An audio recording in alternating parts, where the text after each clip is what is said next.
টি-20তে Afghanistan rocket দল, আর বৈশ্বিক টুর্নামেন্টে শ্রীলঙ্কা কাউকে ভয় পায় না। তাই এবারের এশিয়া কাপে বাংলাদেশ প্রথম রাউন্ডেই বাদ পড়তে যাচ্ছে। একদিন আগে এমনটাই মন্তব্য করেছেন সাবেক ভারতীয় ক্রিকেটার ও বিশ্লেষক আকাশ চোপড়া। এবার যেন তার সঙ্গেই সুরে সুর মিলালেন শ্রীলঙ্কার সাবেক ক্রিকেটার ও ধারাভাষ্যকার রাসেল আর্নল্ডো। বাংলাদেশকে তিনি কঠিন প্রতিপক্ষ মনে করলেও তার কাছে শ্রীলঙ্কার মূল থ্রেট হল আফগানিস্তান। এবং এশিয়া কাপের গ্রুপ বি থেকে শ্রীলঙ্কা এবং আফগানিস্তানেরই সুপার ফোরে যাওয়ার সম্ভাবনা দেখছেন এই লঙ্কান।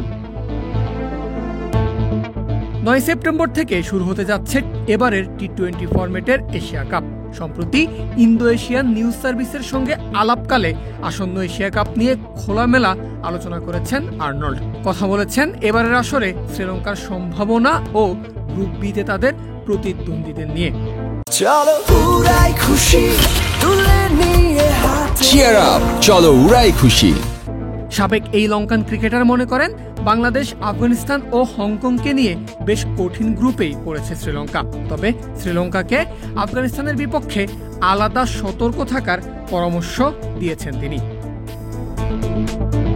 আফগানিস্তান প্রতিনিয়তই উন্নতি করছে।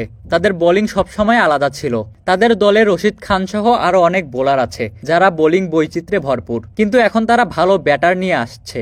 পাওয়ার তো ছিলই, পাশাপাশি এমন ব্যাটার আছে যারা ইনিংস নিয়ন্ত্রণ করতে পারে। ফলে তারা এখন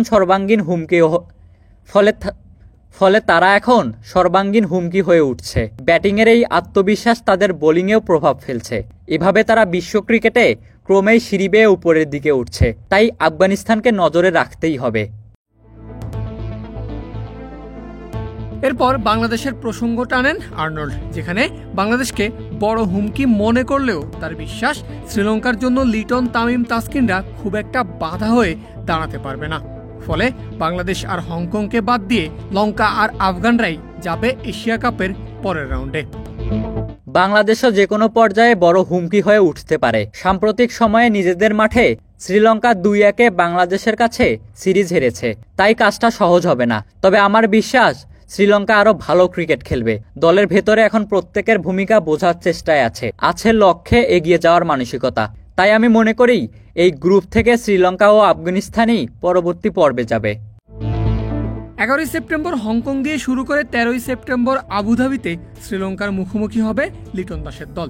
আফগানিস্তানের বিপক্ষে টাইগাররা মাঠে নামবে 16 তারিখ। বাইরের এই সমালোচনার জবাব টাইগাররা মাঠে কিভাবে দেয় সেটাই এখন দেখার অপেক্ষায়। পারভেজ আল হাসান, ক্রিক ফ্রেন্জি।